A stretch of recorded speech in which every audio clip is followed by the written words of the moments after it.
What if everything we thought we knew about ancient civilizations was just the tip of the iceberg? Picture this: massive stone structures built with precision that defies even modern engineering, artifacts that hint at impossible knowledge, and legends that speak of technologies lost to time. These aren't just stories, they're real, tangible mysteries scattered across the globe, left behind by cultures whose secrets we're still struggling to unravel.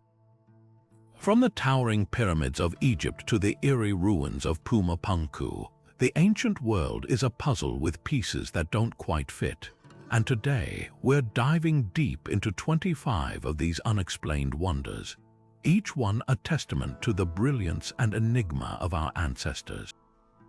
Think about the last time you stood before something so awe-inspiring it made you question reality. That's the feeling these ancient marvels evoke. How did the builders of Stonehenge align its massive stones with the stars so precisely, thousands of years before modern astronomy? Why do the walls of Sacsayhuamán fit together so seamlessly that not even a razor blade can slide between them? These aren't just random quirks of history, they're deliberate, sophisticated achievements that challenge our understanding of what ancient people were capable of. Some of these wonders seem to whisper of forgotten sciences, while others hint at connections between civilizations that, according to textbooks, should never have met. This journey isn't just about marveling at the past, it's about realizing how much we still don't know. Every unexplained artifact, every inexplicable structure is a crack in the foundation of conventional history. And when we pull at those threads, the entire tapestry starts to unravel. Were these cultures more advanced than we've given them credit for? Did they possess knowledge that's since been lost or even suppressed? As we explore these 25 mysteries, you'll start to see the ancient world in a whole new light. The answers may elude us, but the questions themselves are a gateway to wonder.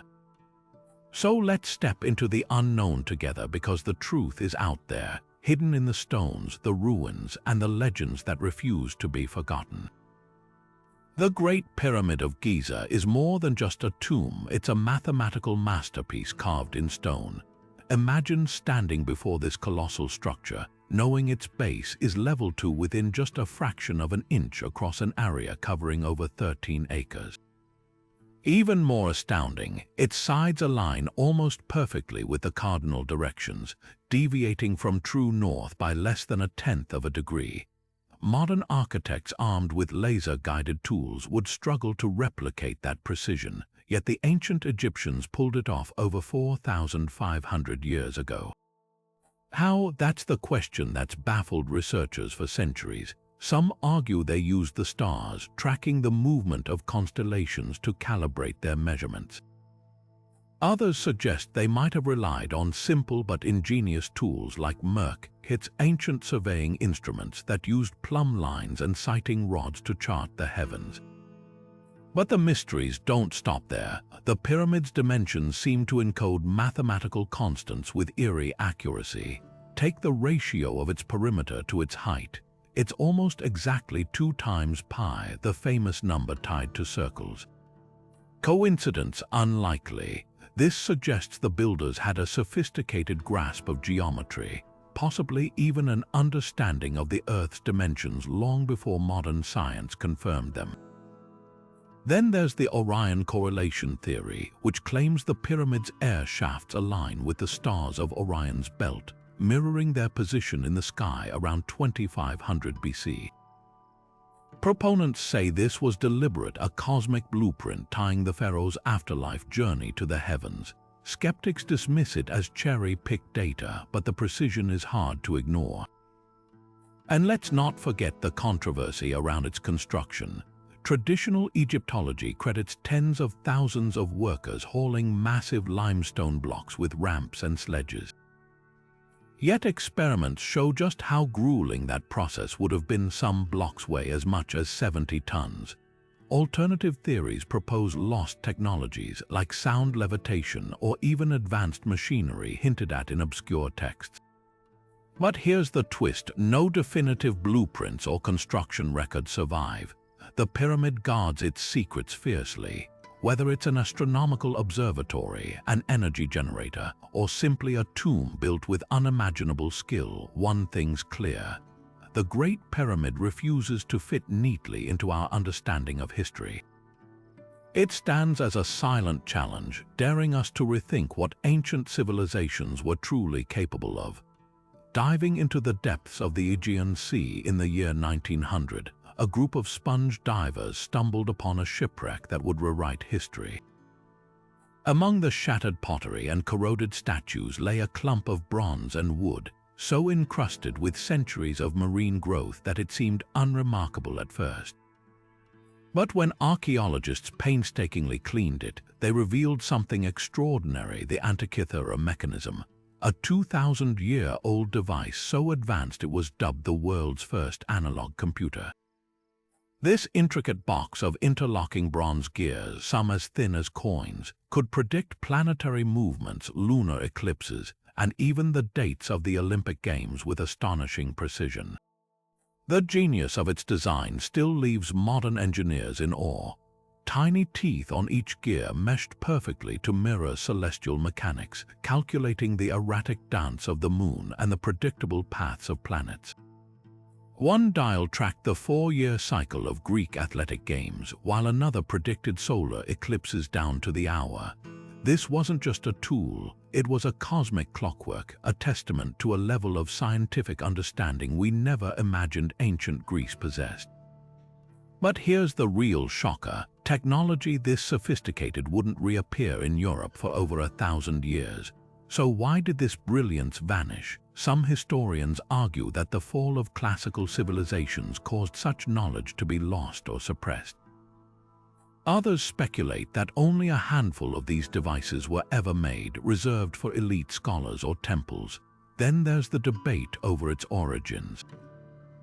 Was it the work of Archimedes, the legendary inventor said to have built planetariums so detailed they mimicked the heavens? Or did it come from the workshops of Rhodes, a hub of ancient astronomy? The mechanism's inscriptions hint at Corinthian craftsmanship, but the truth remains locked in those corroded gears. Even more intriguing are the whispers of similar devices in ancient texts. Cicero wrote of a bronze sphere that replicated the motions of the sun, moon, and planets. Were these machines more common than we think?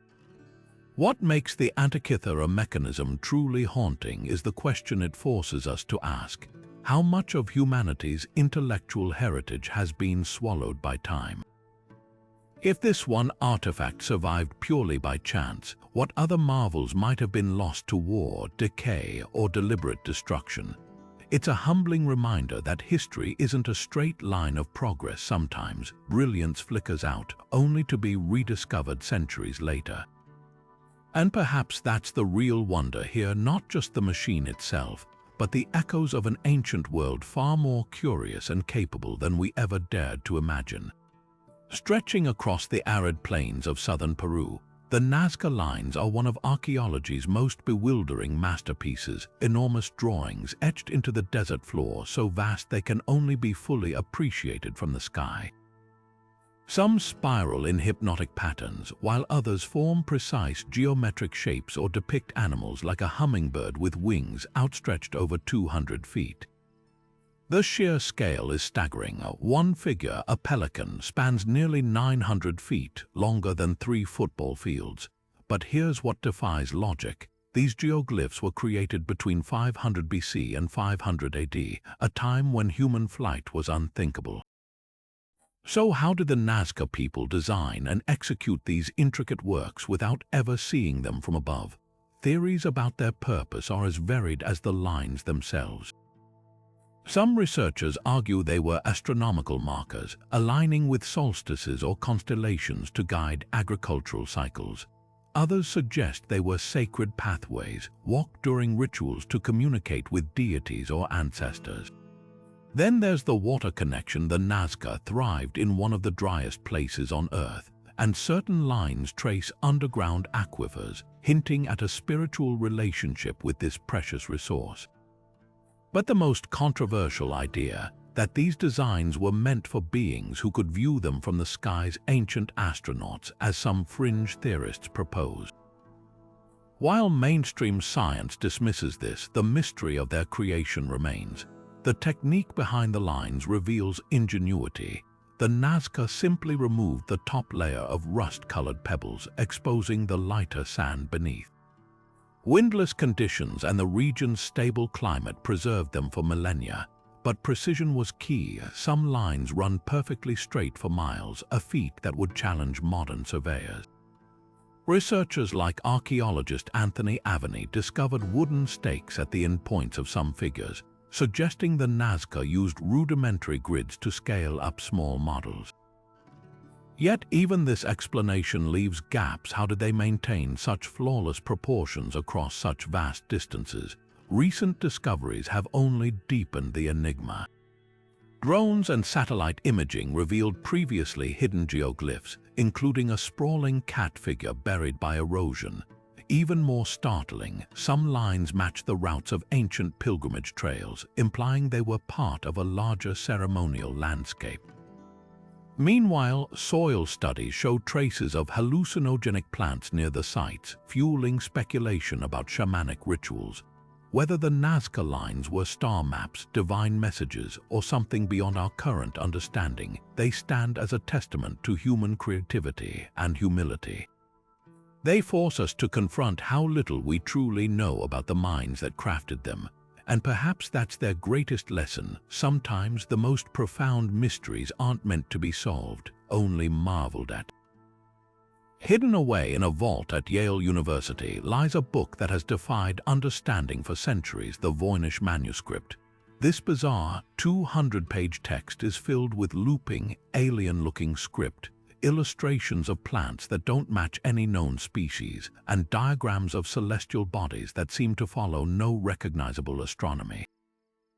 Carbon dating places its creation between 1400 and 1430, yet not a single word of its language has ever been decoded, despite over a century of intense study by cryptographers, linguists, and even wartime codebreakers. The manuscript's pages brim with peculiar imagery. Herbal sections depict roots and leaves with impossible hybrid features, while astrological charts show constellations that don't align with any known star maps.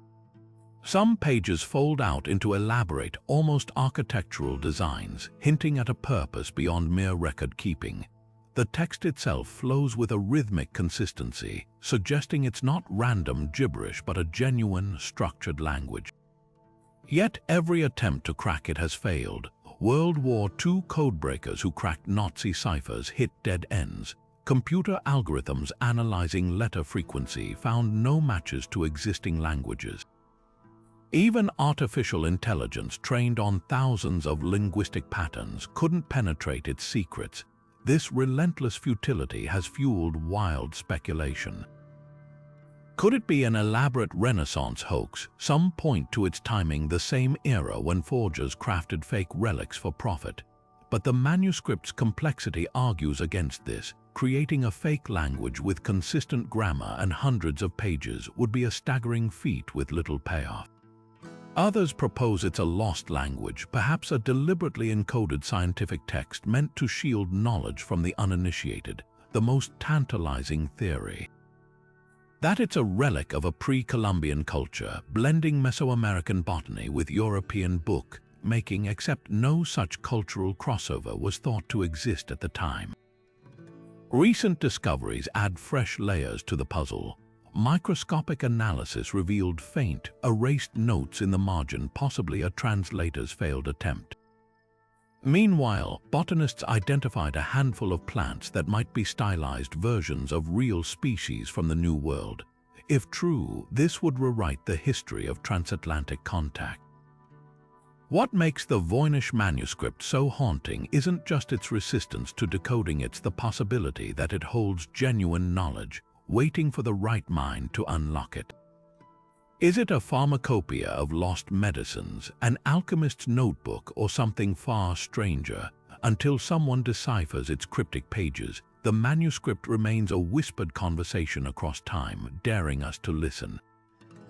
Standing silently on the Salisbury Plain, Stonehenge has sparked debate for centuries, but its most baffling secret lies in the journey of its stones.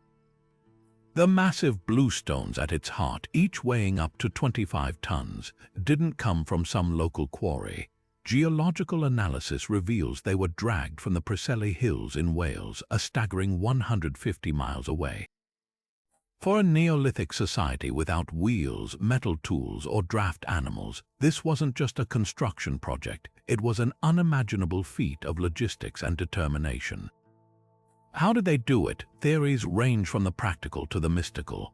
Some archaeologists suggest teams used sledges, rollers, and leverage to inch the stones across rivers and valleys, possibly even constructing wooden tracks to ease the burden.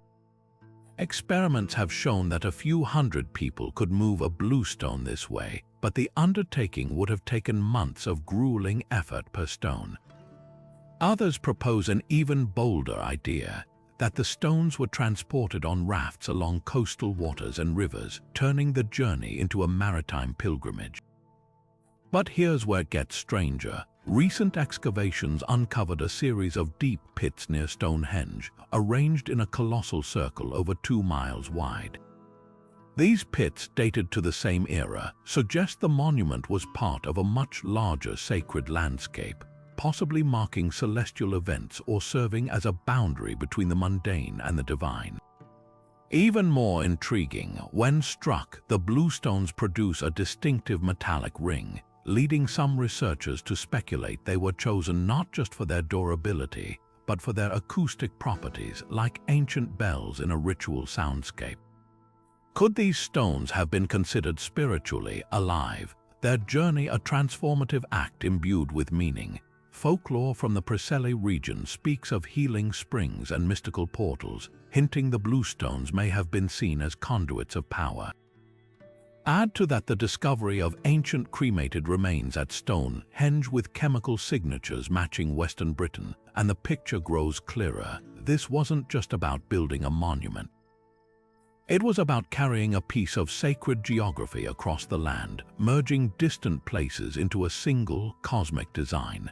The true answer may lie in a blend of brute force and sacred intent. Imagine generations of people united by a shared vision, hauling stones under the stars, guided by myths we can only guess at. Stonehenge isn't just a marvel of engineering, it's a testament to what humans will endure for something greater than themselves. And that, perhaps, is the real mystery here, not how they moved the stones, but why. Buried beneath the sands of Mesopotamia, a simple clay jar might hold the key to rewriting the history of technology.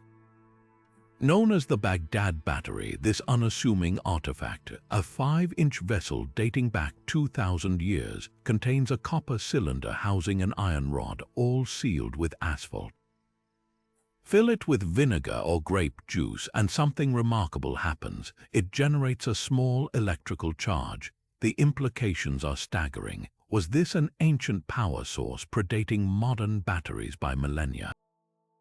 Archaeologists have debated its purpose for decades. The most plausible theory suggests it was used for electroplating, coating objects with thin layers of gold or silver using an electrochemical process. Replicas have proven it works. A series of these jars could produce enough current to gild jewelry or small statues. But here's the twist. No electroplated artifacts from that era have been definitively linked to the battery.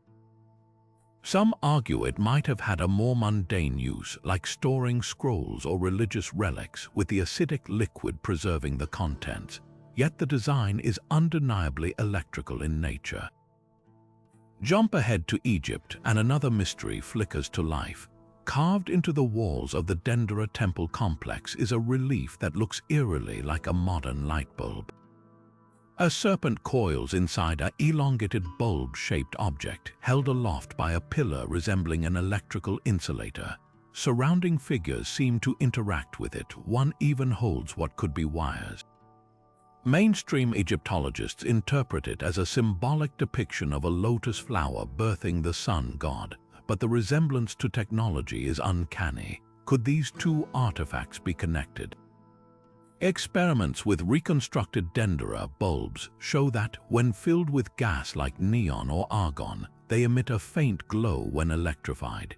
It's a stretch to suggest ancient Egyptians had working light bulbs, but the parallels are unsettling.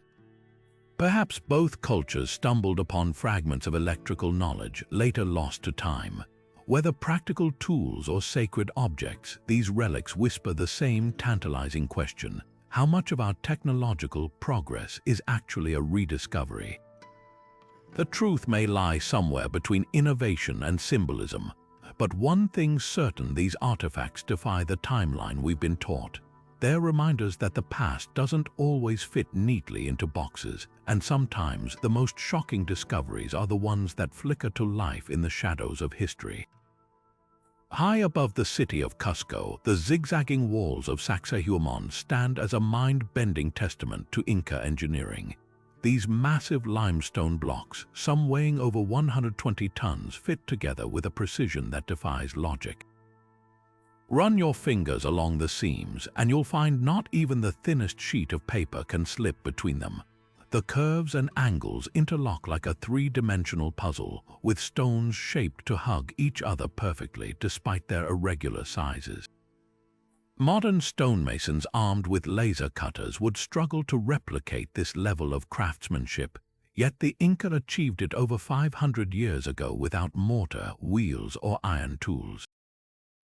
How did they do it? One controversial theory suggests they used a mysterious technique to soften or even melt the stone.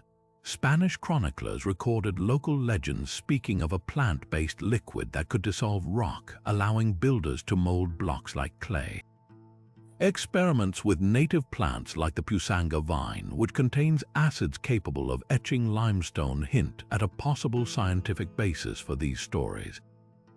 But skeptics argue the sheer scale makes this impractical. Instead, some researchers propose the Inca employed an ingenious guess-and-check method, repeatedly lowering each block onto its neighbor, chiseling slight adjustments until the fit was flawless. The wall's zigzag pattern may have served as a seismic defense when earthquakes struck. The interlocking stones shifted slightly without collapsing, a feature that's kept them standing through centuries of tremors. Then there's the mystery of transportation. The closest quarry was over 20 miles away across steep Andean terrain. Without draft animals or wheels, the Inca likely dragged these megaliths using ropes, log rollers, and sheer manpower. But the real shocker: some stones show drill holes and precise notches that resemble modern construction techniques. A few even have T-shaped grooves, as if meant for metal clamps, yet the Inca had no known metalworking advanced enough to create such fittings. Sacsayhuamán's design goes beyond practicality. The zigzag walls mirror the lightning bolt, a sacred symbol of the Inca sky god Ilapa. The entire complex aligns with solstices, and acoustic studies reveal certain niches amplify sound in ways that could have enhanced rituals. Was this a fortress, a temple, or something else entirely? The stones won't say, but their silent perfection whispers of a lost understanding, one where architecture, astronomy, and spirituality fused into something we're only beginning to grasp. Deep beneath the rolling hills of Zhejiang province in China lies an underground marvel that defies both time and logic: the Longyu Caves.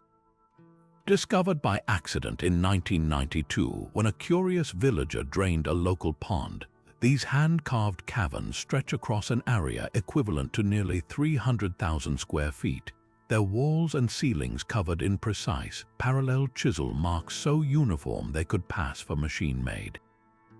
Yet these caves were painstakingly excavated over 2,000 years ago, at a time when simple iron tools were considered advanced technology. The scale alone is staggering.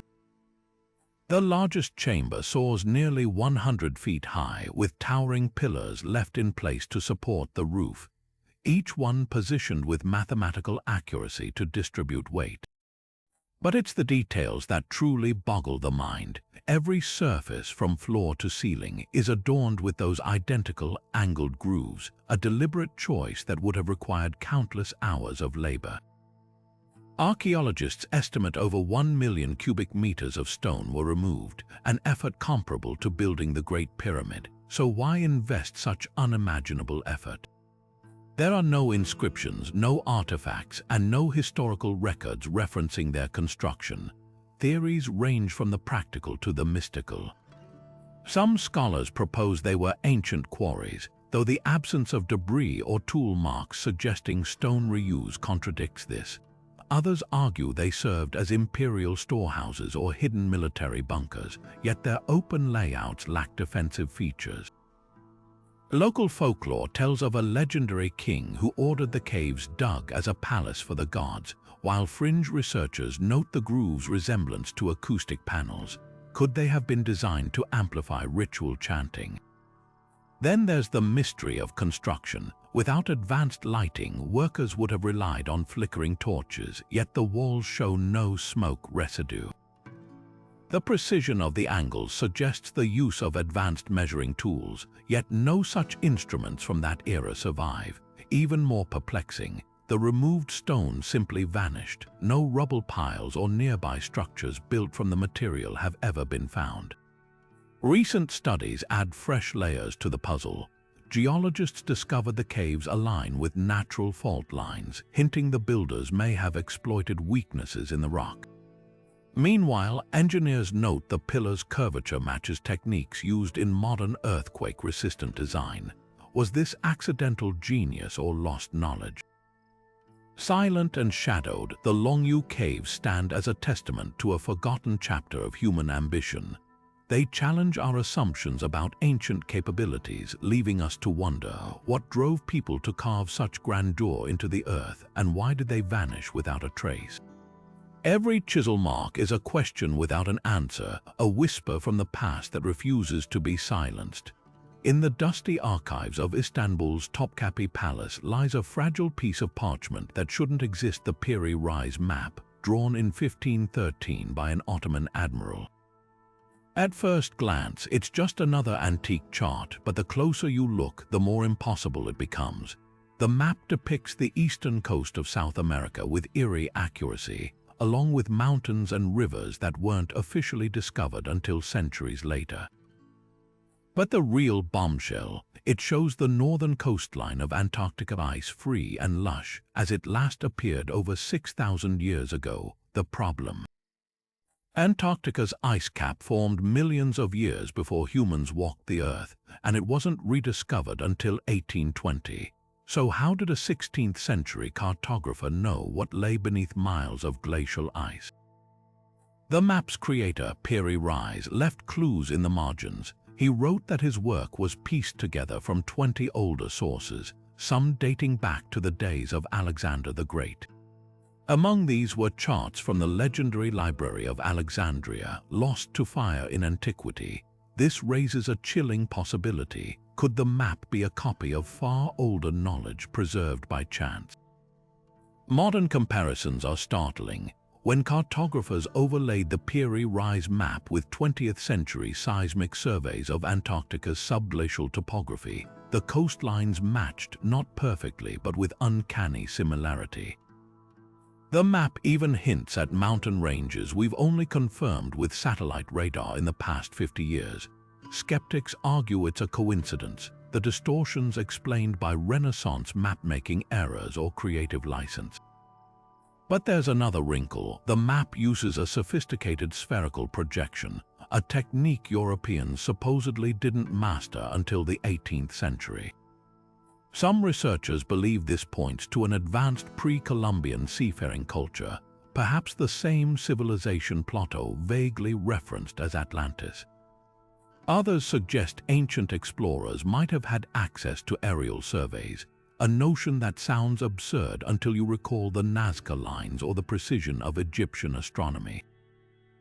Then there's the ice-free Antarctica controversy. Mainstream geology insists the continent has been frozen for at least 14 million years, but a handful of studies cite fossilized rainforests and riverbeds under the ice, hinting at brief warm periods. Could oral traditions of a green Antarctica have survived thousands of years, passed down until they reached Piri Reis's sources? The map's true power lies in what it represents, a fleeting glimpse of a forgotten world. Whether it's evidence of lost civilizations, bizarre luck, or something beyond our current science, it forces us to reconsider how much history has been erased. Every line on that parchment whispers the same unsettling question: what if the past was far more connected, far more advanced than we've ever dared to believe? Buried beneath a windswept hill in southeastern Turkey, Göbekli Tepe shatters everything we thought we knew about the dawn of civilization. This sprawling complex of circular structures, adorned with breathtaking animal carvings, dates back an astonishing 12,000 years, older than Stonehenge by 6 millennia, older than the pyramids by 7. What makes that date so revolutionary? It predates agriculture itself. According to traditional history, humans only built permanent settlements after mastering farming, yet here stands proof that temple building came first. The implications are staggering. Did organized religion spark the shift from hunter-gatherers to farmers, rather than the other way around? The carvings themselves are a menagerie of ancient nightmares and wonders. Towering T-shaped pillars bear intricate reliefs of scorpions, lions, and vultures, some depicted mid-attack as if frozen in time. The craftsmanship is so refined that researchers initially assumed the site must be 2,000 years younger, until radiocarbon dating forced a rewrite.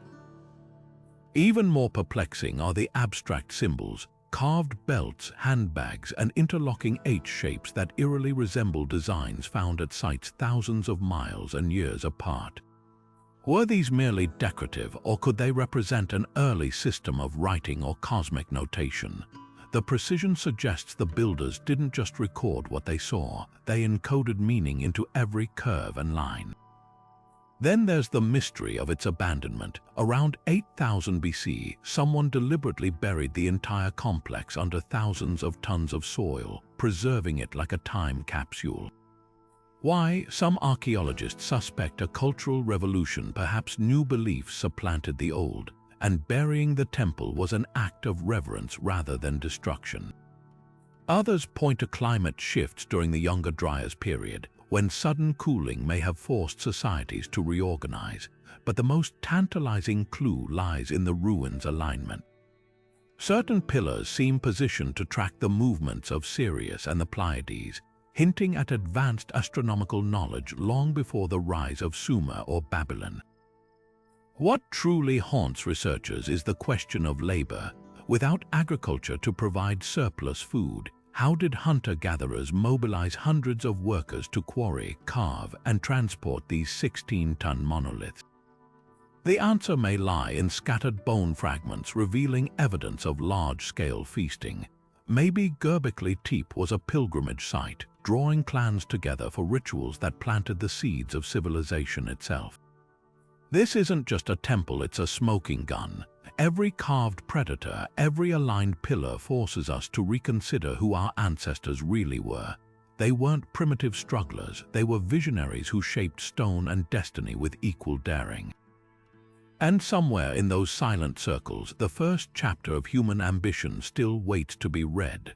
On the remote shores of Easter Island, the silent gaze of the Moai statues holds secrets of an engineering marvel that defies logic. These towering figures, some weighing as much as 80 tons and standing over 30 feet tall, were carved from volcanic rock at Rono Roroku Quarry, then transported up to 11 miles across rugged terrain to their final platforms. For centuries, the question of how the Rapa Nui people achieved this without wheels, draft animals, or metal tools has sparked wild speculation. The most famous theory, that the statues walked into place, rocked side to side by teams pulling ropes, was popularized by experiments showing it was possible. But recent discoveries have shattered this romantic notion. Cracks in the statues' bases and scattered broken moai along ancient roads suggest the method was too risky for such precious cargo. Instead, oral histories passed down through generations offer a compelling alternative. Rapa Nui elders speak of the statues being moved horizontally on wooden sledges or rollers, gliding over logs lubricated with sweet potato paste. Archaeologists have found traces of these pathways, parallel grooves worn into the island's bedrock, matching the width of the statue's bases. When combined with a system of ropes and pivots, this method could have allowed teams to navigate slopes and uneven ground with surprising efficiency. But the Moai's story is also one of ecological tragedy. The same ambition that raised these giants may have doomed the island's ecosystem. Pollen studies reveal that Easter Island was once lush with palm forests perfect for producing the timber needed to move statues. Over time, as construction escalated, trees were felled faster than they could regrow. Without wood to build fishing boats, soil to anchor crops, or materials for shelter, society collapsed into warfare and famine. The very statues meant to honor ancestors became symbols of a civilization's hubris. Yet the most haunting detail lies in the eyes. Many moai were originally fitted with coral and obsidian pupils, transforming them from mere stone into living faces. When European explorers arrived in the 18th century, most statues had been toppled not by natural disaster, but by the Rapa Nui themselves. Had they lost faith in the guardians who failed to prevent their downfall? Or was it an act of reinvention, a people severing ties with a broken past? The moai aren't just relics, they're a warning etched in stone. They remind us that human brilliance and fragility walk hand in hand, and that even the grandest monuments are powerless against the weight of our own choices. Rising from the plains of Lebanon, the ruins of Baalbek boast one of the ancient world's most jaw-dropping engineering feats. The trilithon, 3 limestone blocks weighing nearly 800 tons each, fitted together with such precision that not even a needle can slip between them. But it's the real heavyweight lurking beneath that defies belief, a 4th monolith nicknamed the Stone of the Pregnant Woman, still lying abandoned in its quarry. Tipping the scales at an estimated 1,600 tons, this single block is heavier than 3 fully loaded Boeing 747 jets. The Romans built their Temple of Jupiter atop these giants, yet even their engineering prowess couldn't explain how earlier cultures moved them. Dig deeper and the sight gets stranger. Beneath the Roman ruins lie remnants of a Phoenician sanctuary, possibly dedicated to the storm god Baal. Local legends whisper that the stones were placed by a race of giants, or perhaps floated into position using harmonic vibrations, an eerie echo of similar sound levitation myths from Tibet to Egypt. Experiments with acoustic resonance show that certain frequencies can reduce friction, making massive objects easier to move. Could ancient builders have harnessed this principle? A handful of researchers point to the site's unique acoustics, noting how chants reverberate unnaturally around the stones. Others argue it's pure fantasy, insisting the blocks were dragged on log rollers by armies of laborers. Yet the logistics still baffle. The quarry sits a half-mile from the temple uphill. Replicating the feat today would require a hydraulic system capable of lifting 2,000 cars simultaneously. Even more puzzling, the Romans left detailed records of their engineering, except here. Not a single scroll mentions how these stones were moved, as if the method was either too sacred or too inexplicable to write down. Then there's the precision. The blocks aren't just stacked, they're interlocked with hidden dovetail joints and metal clamps, techniques surpassing typical Roman masonry. Some corners show drill holes that suggest the use of advanced pulley systems, though no such devices from that era survive. What secrets lie buried in Baalbek stones? Whether it's lost technology, forgotten physics, or simply brute force on an unimaginable scale, one thing's clear: this wasn't just construction. It was a statement, an anthem in stone, proclaiming that the builders dared to defy gravity itself. And that anthem still echoes unanswered through the ruins. Stretching across the windswept coast of Brittany, the Karnak stones form one of the most hypnotic megalithic landscapes on Earth. 3,000 weathered monoliths arranged in eerie, perfect rows over 2.5 miles. Unlike the chaotic scatter of most standing stones, these formations march across the terrain with military precision, some pillars towering 20 feet high, others knee-high but aligned like teeth in a giant's comb. The sheer scale is overwhelming, enough stone to build a cathedral, yet here they stand, silent for over 6,000 years. What were they for? The leading theory points skyward. Many rows align with the rising and setting sun during solstices and equinoxes, while others may track the moon's extreme positions in its 18.6-year cycle. Archaeologists speculate this was less a temple and more a colossal astronomical calculator, a Neolithic calendar carved into the earth to predict seasons, tides, or celestial events critical to early farmers. Some stones even cast shadows that intersected key dates, creating a sundial network across the landscape. But there's a twist. Recent surveys reveal that the alignments aren't perfectly straight. Subtle curves suggest the builders accounted for the Earth's axial tilt, a level of precision that shouldn't have existed in 4000 BC. Local legends paint a far more vivid picture. Folklore claims the stones are a Roman legion frozen in time by the wizard Merlin, punished for pursuing a fleeing Christian saint. Walk the fields at dawn, they say, and you might hear the clink of phantom armor. Another tale speaks of a serpent that slithered from the sea, petrified mid-strike by a vengeful deity. These myths, though fantastical, hint at a deeper truth: the stones unsettled people. Even Napoleon's soldiers reportedly tried and failed to topple them, as if some unseen force resisted. Modern excavations only deepen the enigma.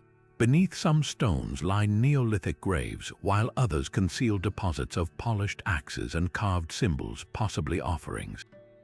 The site's acoustics are equally strange. Certain alignments amplify sound waves, creating eerie echoes that could have transformed ceremonies into otherworldly experiences. Then there's the mystery of abandonment. Unlike Stonehenge or Newgrange, Karnak shows no signs of later renovations or reuse. Around 2500 BC, the builders simply walked away, leaving their masterpiece to the elements. Were the stones a bridge between earth and sky, a territorial marker, or something more arcane? The answer might lie in their impermanence. Unlike Egyptian pyramids or Inca walls, Karnak's genius was never meant to last forever, just long enough to serve its purpose. Its creators understood stone not as a monument but as a transient tool, whispering secrets only the stars could hear. And perhaps that's the most haunting lesson of all, that some knowledge wasn't meant for the future but for the moment it was needed. Buried beneath the scorching sands of China's Taklamakan Desert lies a mystery that rewrote the history of the ancient world: the Tarim mummies. These perfectly preserved bodies, some dating back 4,000 years, shouldn't exist here. With their striking European features, high cheekbones, long noses, and reddish blonde hair, they look like they wandered straight out of Celtic folklore. Yet they were found dressed in finely woven tartan textiles, eerily similar to those of Bronze Age Europe, thousands of miles to the west. How did these people end up in one of Asia's most inhospitable deserts, and why does their DNA tell a story that textbooks never prepared us for? When archaeologists first uncovered the mummies in the 1990s, their initial assumption was that these were lost travelers, perhaps Silk Road merchants who'd met a tragic end. But carbon dating revealed a staggering truth: these individuals lived around 2000 BC, long before the Silk Road was even a concept. Their clothing alone was a puzzle. The tartan patterns woven into their cloaks bore an uncanny resemblance to fabrics found in ancient Austria, while felted wool caps mirrored those worn by Scythian nomads of the Eurasian steppe. Even more baffling, some mummies were buried with cheeses made using techniques identical to those of early European dairying cultures. Then came the genetic testing. Scientists expected to find traces of East Asian ancestry, given the mummies' location in what's now Xinjiang, China. Instead, their DNA revealed a shock. They were almost entirely descended from ancient North Eurasians, a population linked to modern-day Europeans and indigenous Siberians. This wasn't a case of a few outsiders passing through. These were communities who'd lived, thrived, and died in the heart of Asia, their lineage untouched by the genetic mixing that would later define the region. The implications sent shockwaves through historical circles. For decades, the narrative held that East and West had minimal contact before the Silk Road's rise around 200 BC. But the Tarim mummies prove otherwise. Their very existence suggests a hidden web of prehistoric migration and trade, stretching across continents we once believed were isolated. Some researchers theorize they could be remnants of the elusive Tocharians, a Bronze Age people who spoke an Indo-European language but settled deep in Central Asia. Others wonder if they represent a lost branch of the Afanasevo culture, nomadic herders who swept eastward from the Russian steppes. Perhaps the most haunting detail is how they survived the harsh desert climate. Unlike Egyptian mummies preserved through deliberate embalming, the Tarim mummies were naturally freeze-dried by the arid, salty soil. Their tattoos still visible, their eyelashes intact, they look as if they might wake at any moment. One of the most famous, the Beauty of Lulan, wears a serene expression, her high boots and woven cloak suggesting a woman of status. Nearby, a baby mummy clutches a tiny bottle, its contents long evaporated but its purpose a silent testament to care beyond death. What happened to these people? The answer may lie in the sands themselves. As the climate shifted and deserts expanded, their oases likely vanished, forcing them to adapt or perish. Later waves of migration Mongols, Han Chinese, Turkic tribes would absorb or displace them, erasing their story until now, but their legacy lingers in the unlikeliest of places. Modern Inca communities in Xinjiang, though genetically distinct, still use weaving patterns nearly identical to those found on the mummies, an unconscious echo of a forgotten connection. The Tarim mummies are more than archaeological curiosities, they're time capsules from a world far more interconnected than we ever imagined. They force us to rewrite the maps, to question the boundaries we've drawn between ancient cultures. And in their silent, sun-baked repose, they whisper a humbling truth. History isn't as neat as we'd like it to be. Sometimes it wears a tartan cloak and stares back at us with eyes that defy every assumption we've ever made. Beneath the crystal-clear waters off Japan's Yonaguni Island lies a structure so perplexing it sparked a decades-long feud among scientists.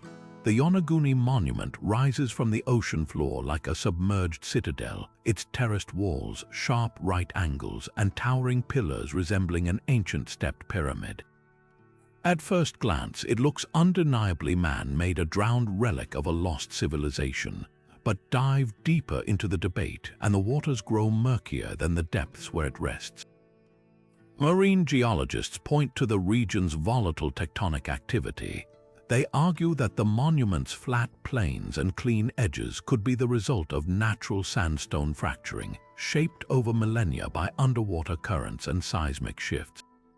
The rock here is prone to breaking along straight lines due to its sedimentary layers, creating accidental geometries that mimic human craftsmanship. Even the monument's most striking feature, a massive platform nicknamed the Turtle, might simply be a fluke of erosion, its staircase like tears carved by the relentless drag of the Kuroshio current. But then there are the details that defy easy explanations. Archaeologists diving the site have documented perfect 90-degree corners, symmetrical channels, and what appear to be carved reliefs resembling human faces. One section bears an uncanny resemblance to Okinawa's traditional stone tombs, while another mirrors the terraced ziggurats of Mesopotamia, most compelling. A series of circular holes drilled into the rock at precise intervals, a feature absent in natural formations but common in ancient quarries where stones were split using primitive tools. The controversy hinges on timeline. If man-made, the monument would have been constructed when sea levels were nearly 400 feet lower, around 10,000 years ago during the last ice age. That predates Japan's oldest known structures by 8 millennia. Proponents like researcher Masaki Kimura argue this aligns with global flood myths. suggesting a forgotten coastal civilization swallowed by rising seas. Skeptics counter that no pottery, tools, or human remains have been found nearby, the usual fingerprints of human activity. Perhaps the truth lies somewhere between. The base of the structure shows clear signs of natural geology, while the upper tiers exhibit anomalies that erosion alone can't explain. Could ancient builders have modified a natural formation, enhancing its lines for ceremonial or practical purposes? Local legends speak of a sunken city beyond the shore, and nearby underwater caves contain stalactites that only form in dry environments, proof this land was once above water. Whether a quirk of nature or a relic of prehistory, the Yonaguni monument forces us to confront how little we know about humanity's coastal past. Oceans cover 70% of the planet, and with them, untold chapters of our story. Every dive here feels like turning a page in a book we've only just begun to read. High in the mist-shrouded mountains of China's Bayanhar region, a discovery was made in 1938 that would ignite one of archaeology's most enduring controversies, the Dropa stones. A team led by archaeologist Kai Pute stumbled upon a series of caves containing rows of neat, circular stone discs, each roughly 12 inches in diameter with a hole in the center, resembling primitive phonograph records. But it was the tiny spiral grooves covering their surfaces that hinted at something extraordinary. Under magnification, the grooves revealed themselves to be an intricate script, lines of microscopic hieroglyphs unlike any known language.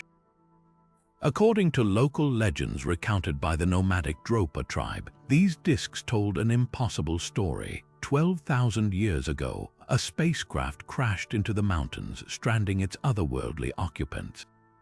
The stones, they claimed, were the survivors' recorded plea for help. Initial examinations only deepened the mystery. Russian linguist Dr. Tsum Nui allegedly deciphered portions of the script in 1962, describing tales of a peaceful alien race called the Dropa who couldn't repair their damaged vessel. The translation spoke of their struggle against the harsh climate and distrustful local tribes, but the academic world scoffed. The very idea of an ancient alien encounter recorded in stone was dismissed as fantasy, and Tsum Nui's findings were suppressed by Beijing's Academy of Prehistoric Studies. Skeptics pointed to inconsistencies. No reputable photographs of the inscriptions existed, and the stone's material defied standard dating methods. Then came the bombshell. The original discs vanished from storage in the 1970s, leaving only sketches and disputed translations behind. Modern analyses have only fueled the debate. Materials scientists note the stones contain high concentrations of cobalt and other metals, a composition that doesn't match local geology. Some suggest they could be ancient ritual objects or even early forms of data storage, akin to clay tablets. Others highlight similarities to biotite discs found in Russia's Ural Mountains, though those lack inscriptions. The most damning evidence against the alien theory. A 1994 German TV investigation claimed to track down one surviving Dropa stone in a Nanjing museum, only to reveal it was a common Bai disc, a ceremonial jade artifact with no carvings. Yet whispers persist. A handful of researchers argue that even if some discs were misidentified, the original cache described by Kai Pute remains unaccounted for. They point to independent accounts from Tibetan monks who speak of star people in their oldest texts. Meanwhile, the Dropa tribe, real people who still live in the region, maintain oral traditions of small, yellow-faced ancestors who descended from the sky. Genetic testing of the tribe in the 1990s showed unusual traits, including an average height under 5 feet and blood type anomalies, though mainstream science attributes this to isolation. The truth may lie somewhere between hoax and history. Whether the Dropa stones were an elaborate fabrication, a misread artifact, or something truly inexplicable, they've become a cultural Rorschach test. For believers, they're proof of prehistoric contact. For skeptics, a cautionary tale about confirmation bias. But perhaps the most haunting question isn't about their origin. It's why someone went to such lengths to make them disappear. In the end, the stone's greatest legacy might be the shadow they cast, a reminder that some mysteries are buried not in the earth, but in the gaps between what we're told and what we dare to uncover. Hidden among the rolling hills of northern Laos lies a landscape that seems plucked from a myth, the Plain of Jars. Thousands of massive stone vessels, some as tall as 9 feet and weighing several tons, stand scattered across nearly 100 sites in clusters that defy explanation. Carved from solid sandstone and granite between 500 BC and 500 AD, these mysterious jars number in the thousands, their rims often decorated with intricate carvings of human figures, animals, or geometric patterns. But who placed them here and for what purpose? The answer remains one of Southeast Asia's most tantalizing riddles. Local legends offer colorful clues. One folktale speaks of a race of giants who brewed rice wine in the jars to celebrate a great military victory. Another tells of a cruel king who commissioned them to store rainwater for weary travelers, only to later trap his enemies inside. Yet the most compelling theory comes from archaeologists who have discovered human remains, burial goods, and evidence of cremation around many jars.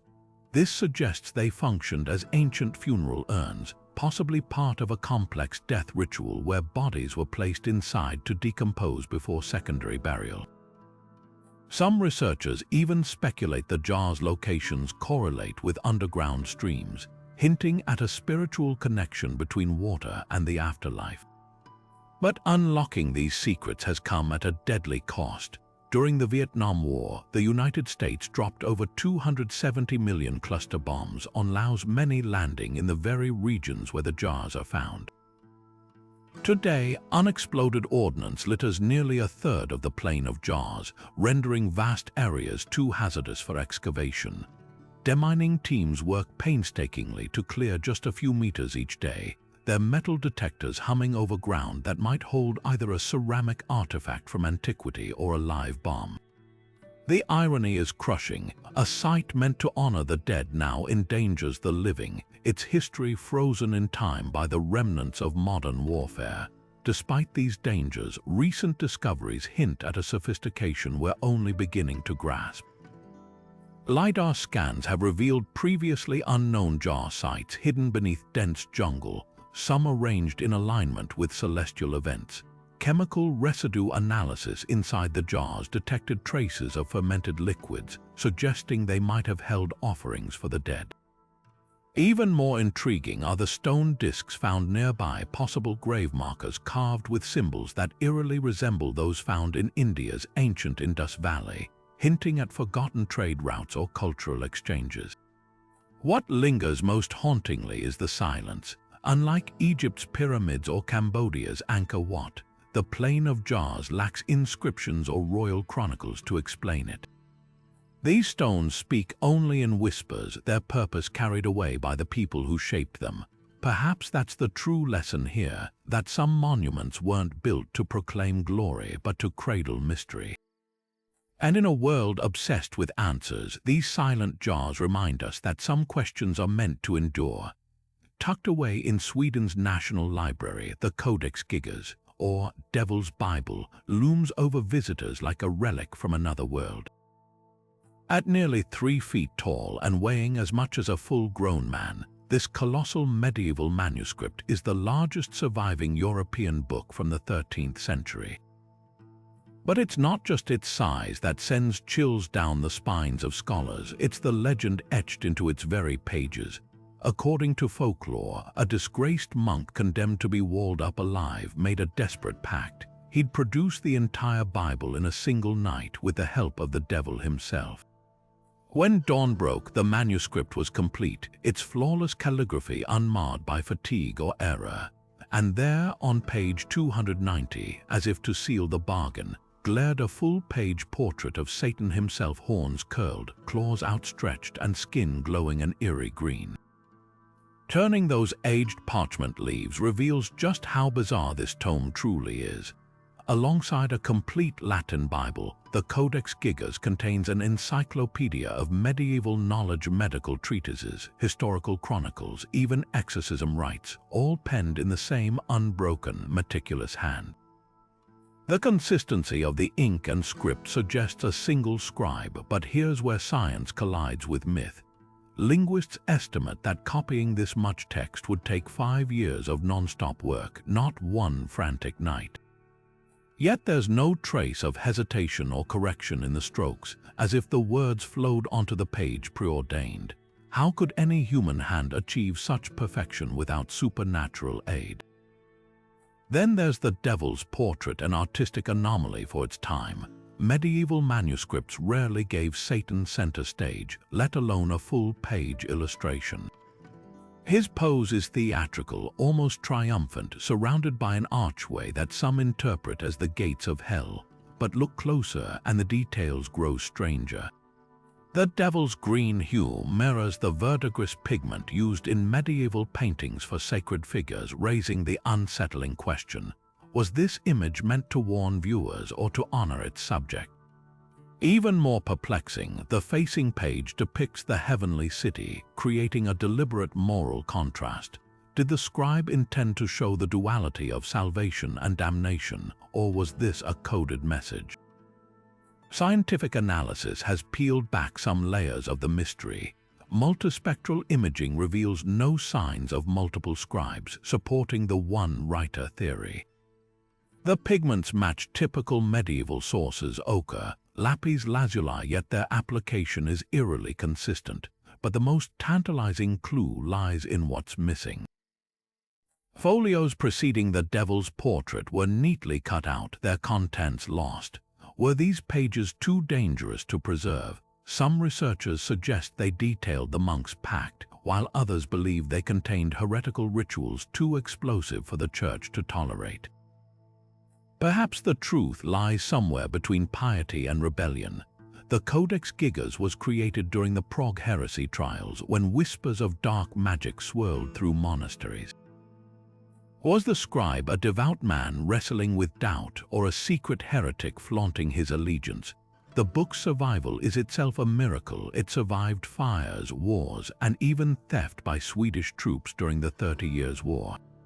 Today, it sits under glass, its spine too fragile to open fully, as if guarding its secrets to the last. Whether a work of demonic genius or human devotion pushed to the brink, the Codex Gigas remains a monument to the blurred line between faith and fear. Its pages dare us to ask, can something so beautiful truly be evil? Or is the devil, as they say, in the details? Rising like a mirage from the grasslands of southeastern Africa, the ruins of Great Zimbabwe stand as a silent rebuke to colonial myths. This sprawling stone city, built between the 11th and 15th centuries, was once dismissed by European explorers as the work of Phoenicians or even King Solomon, anyone but the indigenous Shona people who actually constructed it. The prejudice was as towering as the city's walls, some stretching 30 feet high without a drop of mortar to hold them together. The secret: precision. Each granite block was carefully shaped to interlock with its neighbors, creating zigzagging passages and enclosures so sturdy they've weathered 7 centuries of wind and rain. Modern engineers call it dry stone walling, but to the builders it was simply mastery, an architectural fingerprint that whispers of a kingdom both wealthy and wise. At its peak, Great Zimbabwe was the heart of a trading empire that stretched from the Swahili coast to the mines of inland Africa. Archaeologists have unearthed Persian pottery, Chinese celadon, and glass beads from India, proof of a commercial network as vast as the Mediterranean. But the real currency here was gold. The kingdom sat atop one of the richest goldfields in history, and its rulers controlled the trade with an iron grip. Thousands of mines pockmarked the surrounding hills, their shafts plunging deep into earth that glittered with the metal that fueled empires. Arabic accounts from the 14th century speak of gold coins minted in Zimbabwe, though none have been found, leading some to speculate they were melted down by later rulers or looted by outsiders. Then there's the conical tower, the site's most enigmatic structure. 30 feet tall and solid as a mountain, it stands like a sentinel at the heart of the royal enclosure. Was it a grain silo, a symbol of power, or an astronomical marker? The theories are as varied as they are unproven. Its shape mirrors the form of traditional Shona grain bins, hinting at a link to agricultural abundance. But the tower's alignment with certain stars during the solstices suggests a celestial purpose, perhaps a beacon for traders or a calendar for planting rituals. The most tantalizing clue lies in local lore. Elders speak of a sacred cave beneath the tower where kings communed with ancestral spirits. Ground-penetrating radar has revealed subterranean chambers, but their contents remain unexplored, guarded by a government wary of colonial-era exploitation. What makes Great Zimbabwe truly extraordinary isn't just its stones, but what they represent. A civilization that thrived without borrowed blueprints. While Europe fumbled through the Dark Ages, here was a city with drainage systems, elevated palaces, and a thriving artisan class crafting soapstone birds that became symbols of national identity. Those birds, found atop monolithic pillars, depict a creature neither eagle nor falcon but something uniquely African, their meaning lost to time. The greatest mystery isn't how great Zimbabwe fell. Climate change and overgrazing likely played a role, but why its story was so fiercely denied. For centuries, Western scholars insisted Africans couldn't have built it, erasing a legacy to fit a racist narrative. Today, the ruins stand not just as a monument to the past, but as a testament to resilience. Every stone is a rebuttal, every wall a declaration. This was ours, and in their silent grandeur, they ask us to reconsider not just history, but who gets to write it. Buried beneath the sun-baked plains of modern-day Pakistan lies a chilling mystery, the streets of Mohenjo-Daro, once the jewel of the Indus Valley civilization, now strewn with skeletons frozen in poses of agony. Unearthed in the 1920s, these 44 skeletons, men, women, and children, were found sprawled across the city's lower levels, some clutching each other, others with arms raised as if shielding themselves from an unseen catastrophe. For decades, archaeologists assumed they'd uncovered evidence of a brutal massacre, perhaps an Aryan invasion that toppled this advanced Bronze Age metropolis around 1900 BC. But what if the truth is even stranger? The massacre theory once seemed airtight. Many skeletons bore traumatic injuries, crushed skulls, fractured ribs, while the way they lay in open streets suggested sudden, violent death.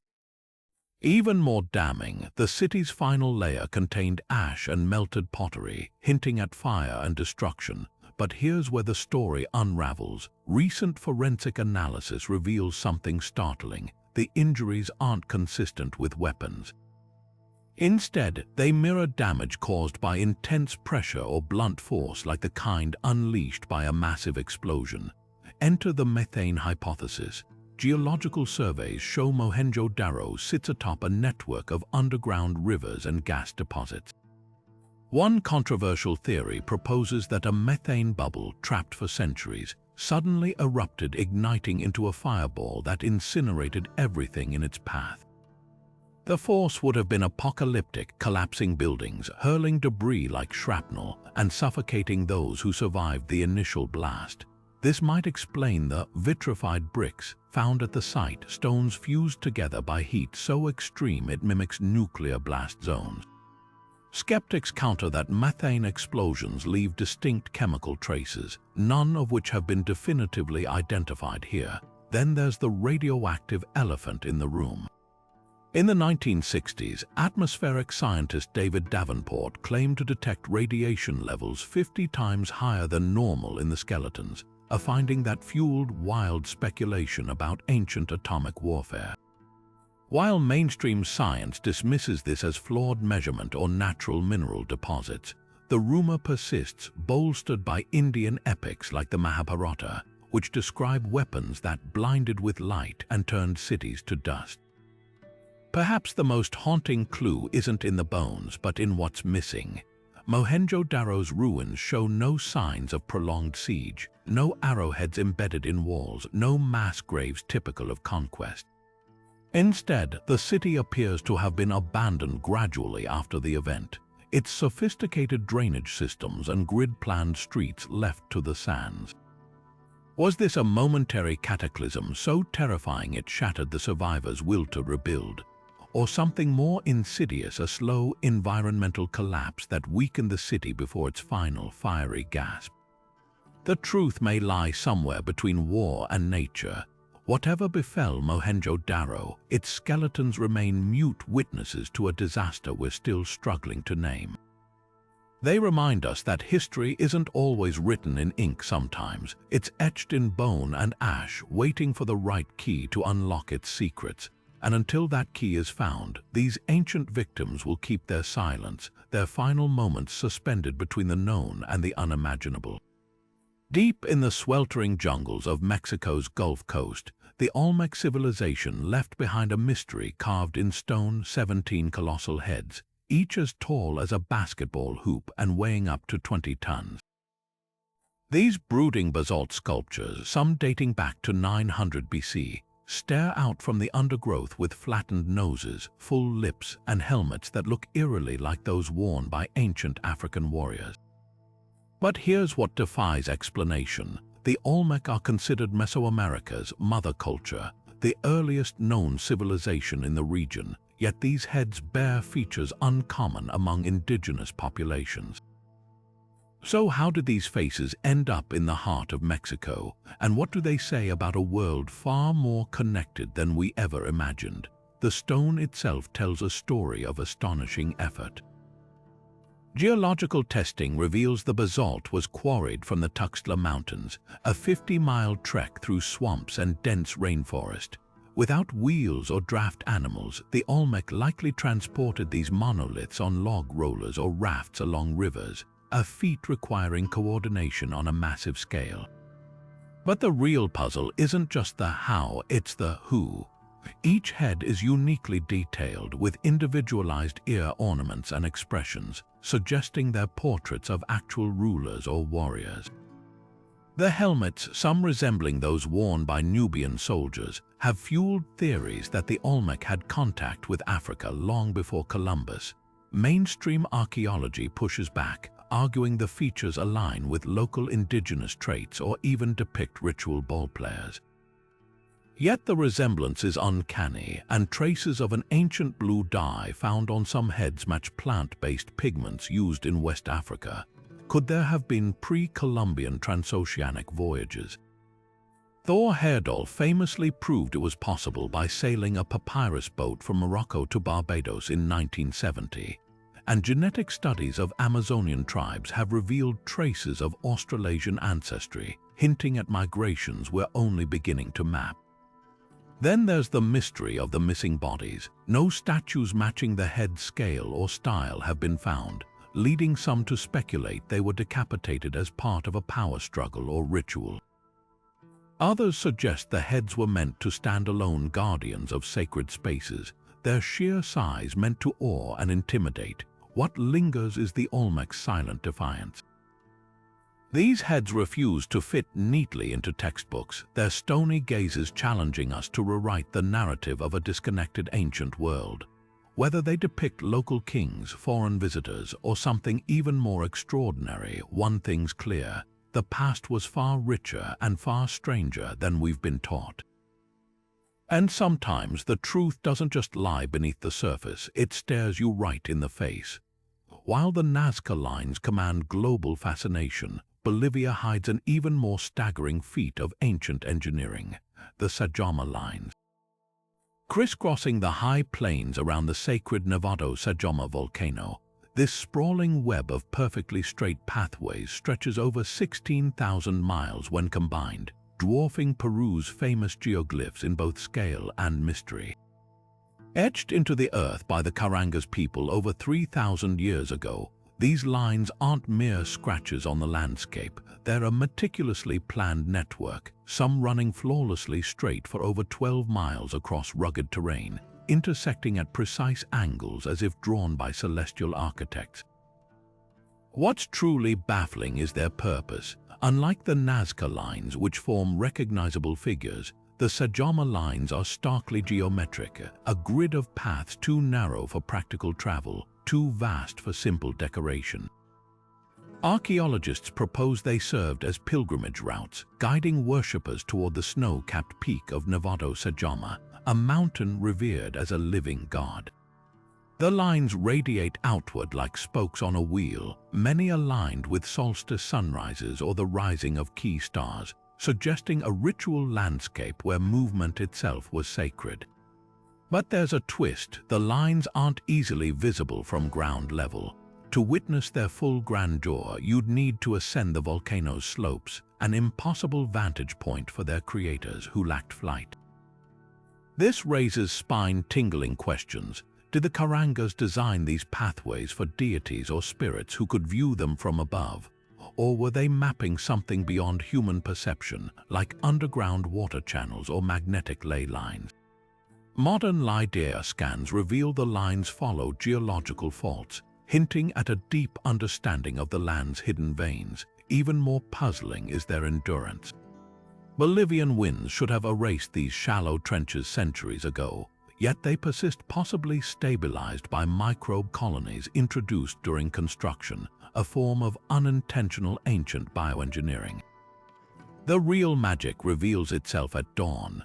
From the volcano's summit, the low-angle sunlight casts the lines into sharp relief, transforming the plains into a shimmering circuit board. Some intersect with ancient burial towers called cholpas, while others frame distant salt flats like arrows pointing to forgotten sanctuaries. It's a reminder that the sacred isn't always hidden. Sometimes it's written so large we forget to step back and see it. In a world obsessed with decoding symbols, perhaps the Sacsayhuamán line's greatest lesson is that not all paths are meant to lead somewhere. Some exist simply to remind us we're part of a design far older and far vaster than ourselves.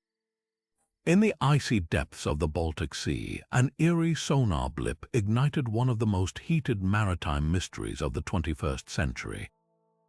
Known as the Baltic Sea Anomaly, this 70-meter-wide structure appeared on divers' scans in 2011 as a perfect, disc-shaped silhouette resting 90 meters below the waves, its surface etched with what looked like staircases, corridors, and even a cylindrical turret. At first glance, it resembled a crashed UFO straight out of science fiction, but as with all great enigmas, the truth is far more tangled. Geologists have their own take. They argue the anomaly might be a glacial deposit shaped by retreating ice sheets during the last ice age.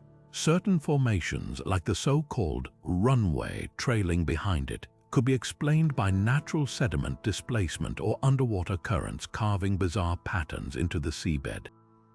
Samples retrieved from the site revealed basaltic rock, common in the region, which initially seemed to support this theory. But here's where things get strange. Divers reported their electrical equipment malfunctioned as they approached the object, compasses spinning wildly as if caught in a magnetic storm. Basalt isn't typically magnetic enough to cause such disturbances, fueling speculation that something far more unusual lurked beneath the silt. Enter the wartime whispers. The anomaly lies near a notorious dumping ground for Nazi technology at the end of World War II. Conspiracy theorists speculated could be a lost German anti-submarine device, perhaps even a prototype of the so-called Die Glocke, a rumored Nazi experiment in anti-gravity or time manipulation. While mainstream historians dismiss these claims as fantasy, it's undeniable that the Third Reich poured resources into radical weapons programs, many of which were hastily scuttled to keep them from Allied hands. Could this be one of those relics, its true purpose buried beneath decades of seabed sediment? Then there's the extraterrestrial angle. The anomaly's uncanny symmetry and geometric features have drawn comparisons to the Millennium Falcon from Star Wars, leading some to argue it's the wreckage of an ancient alien craft. Proponents point to its location within the so-called silent zone, an area where radio signals allegedly fail, though skeptics counter that this could be due to natural deep-sea interference. Even more tantalizing are claims that sonar images reveal pillar-like structures supporting the object as if it were elevated above the seabed. If true, this would defy natural explanations entirely. Perhaps the most compelling clue lies in what we still don't know. Subsequent expeditions have been hampered by murky waters, equipment failures, and funding shortages, leaving key questions unanswered. Is it possible the anomaly is a bit of both, a natural formation altered by human hands or vice versa? Until someone recovers definitive proof, the Baltic Sea anomaly will remain a Rorschach test for the imagination, a shape in the darkness that reflects our deepest curiosities and fears. And maybe that's the point sometimes. The greatest mysteries aren't meant to be solved, only pondered. Their shadows stretching across the boundary between what we know and what we dare to dream. Off the coast of Rio de Janeiro, where the turquoise waters of Guanabara Bay lap against Sugarloaf Mountain, a shipwreck lies hidden beneath the waves, one that shouldn't exist. In 1982, Brazilian divers stumbled upon a cluster of ancient jars half buried in the seabed. These weren't just any containers, they were Roman-style amphorae, the same kind used to transport olive oil and wine across the Mediterranean 2,000 years ago. For decades, this discovery has ignited fierce debate. Could a Roman vessel have reached Brazil a full millennium before Columbus, rewriting the history of transatlantic contact? The evidence is tantalizing. Marine archaeologists note the amphorae match those produced in Tunisia between the 1st century BC and 2nd century AD. Their distinct shape and clay composition identical to known Roman trade goods. Even more convincing, sonar scans revealed the outline of a wooden hull beneath the artifacts, its proportions consistent with Mediterranean cargo ships of the era. But here's where skepticism kicks in. The wreck lies in just 60 feet of water, shallow enough that storms or currents could have scattered the jars from a much later ship carrying antique trade items. Critics argue that without intact inscriptions or coins, the find remains circumstantial. Then came the eyewitness accounts. Local fishermen spoke of seeing strange, broken parts in the bay since the 1940s, long before underwater archaeology was formalized in Brazil. One elderly diver even claimed to have touched a stone box covered in barnacles, possibly a Roman sarcophagus, though it vanished before researchers could document it. The most compelling testimony comes from treasure hunter Robert Marks, who in the 1970s reported spotting a stone structure like a dock near the site, though Brazilian authorities barred further investigation. CITING Chinese letter laws. The implications send shockwaves through historical circles. If verified, this wreck would confirm that Roman traders, perhaps blown off course by storms, not only reached the Americas but may have interacted with indigenous tribes.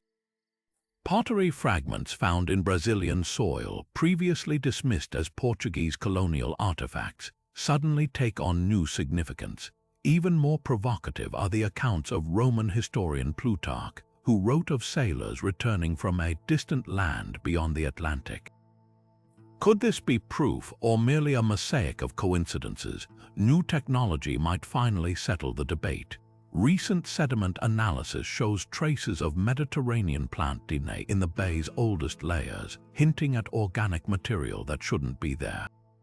Meanwhile, 3D modeling of the wreck site suggests the ship's trajectory matches known Roman trade winds, which could theoretically carry a vessel from North Africa to Brazil in under 2 months.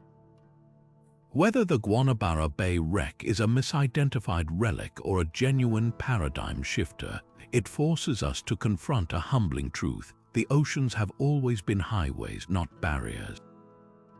And somewhere in those sun-dappled waters, history may be waiting, not in grand shipwrecks but in the quiet whisper of a single amphora, daring us to listen. Across continents and millennia, a pattern emerges: structures too precise, artifacts too advanced, and legends too consistent to dismiss as mere coincidence.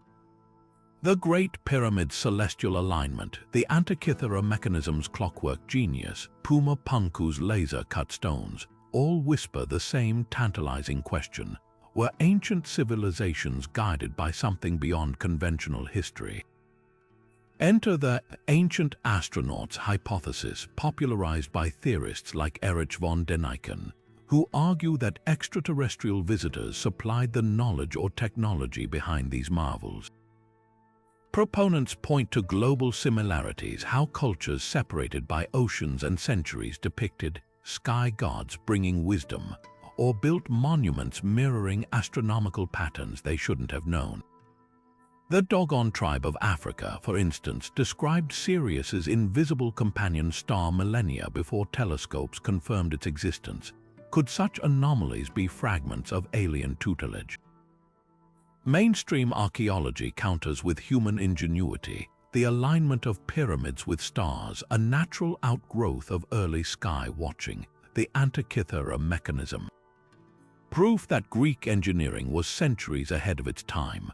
Scholars emphasize trial and error. The Nazca lines might have started as simple pathways, growing more elaborate over generations. As for impossible precision, experiments show that patient artisans with ropes and markers could achieve feats like Sacsayhuamán's seamless walls. The real marvel, they argue, isn't alien intervention but humanity's relentless curiosity. Yet some mysteries resist easy categorization. Take the vitrified stone forts of Scotland, where ancient walls appear melted by extreme heat, a phenomenon replicable today only with plasma torches. Or India's Mahabharata, describing weapons that resemble nuclear blasts millennia before Hiroshima. These outliers thrive in the gaps between proof and speculation, fueling debates about lost technologies. Could civilizations have discovered and forgotten advanced physics, like the Baghdad Battery's electroplating or Bolbec's acoustic levitation myths? Perhaps the truth lies in perspective.